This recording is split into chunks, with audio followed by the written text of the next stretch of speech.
मित्रों, हम जो लोग यहाँ पर आए,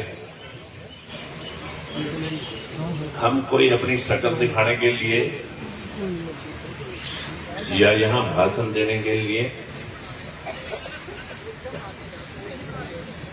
ऐसी हाजिरी पूर्ति करने के लिए हम नहीं आए।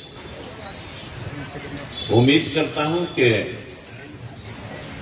जो इस अफसोस सभा में हम सब बैठे हैं, ये एक वाक्य नहीं है। ये वाक्य मैं रात भी एक वीडियो बनाई थी, पता नहीं कितने लोगों ने देखी होगी, वैसे तो 1 लाख लोग के करीब गए, और दिल्ली में और आगरा में भी मैं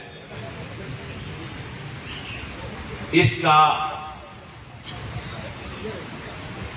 भर्त्सना प्रस्ताव पास करवा के पूरी गुंडागर्दी के खिलाफ, भेदभाव के खिलाफ आवाज बुलंद करके आया हूं। लेकिन आपकी सभा में जिस प्रकार से लोग सोचते हैं कि ये एक जाति का सवाल है और लोग इसे जातीय रंग देने का प्रयास भी करेंगे, भाई बैठ जाना।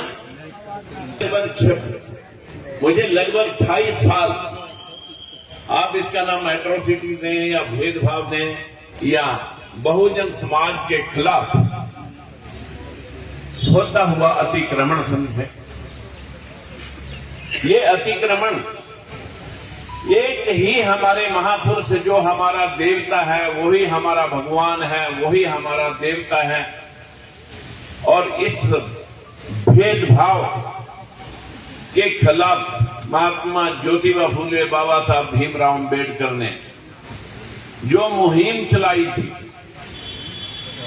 आज उसकी बदौलत हम शिक्षा प्राप्त करके इतने जागृत हुए हैं कि हम कम से कम अतिक्रमण को तो समझने लगे। लेकिन विरोध करना, गालियां देना या आवाज से नारे लगाना कुछ होगा नहीं। इस देश के अंदर उस व्यवस्था के खिलाफ ये आवाज जो वाई पूर्ण कुमार जी की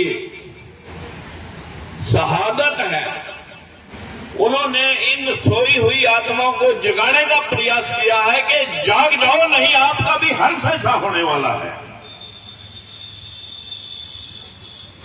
वाई पूर्ण कुमार एक जीवन खप जाता है एक IAS IPS बनने में, और कितने सपने लेकर के अपने लोगों को इंसाफ दिलाने के लिए, अपने लोगों में मान और सम्मान का उसको उकेरने के लिए कितना समय लग जाता है। लेकिन अभी तो आयु भी कोई ज्यादा नहीं हुई और इतना दबाव इस सरकार के मनोवादी व्यवस्था के लोगों ने उसके ऊपर क्रिएट कर दिया कि उसे उसकी बर्दाश्त से बाहर हो चला।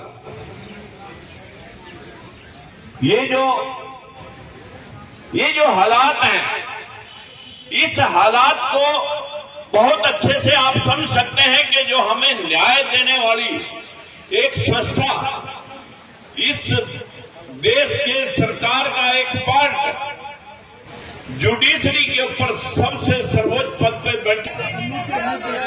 मैंने आपकी बात को ये कहा, चलिए हालात यही एक कमजोरी है, हमें यही समझना पड़ेगा। चलिए ठीक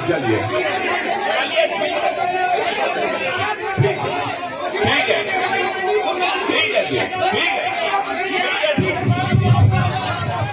देखिए, यहाँ पर ऐसी कोई भी आप मर्यादापूर्वक बात कोई भी नेता ना करे। पहले तो इस महापंचायत के जितने भी 31 मेंबर हैं, उनको ये डिसिप्लिन में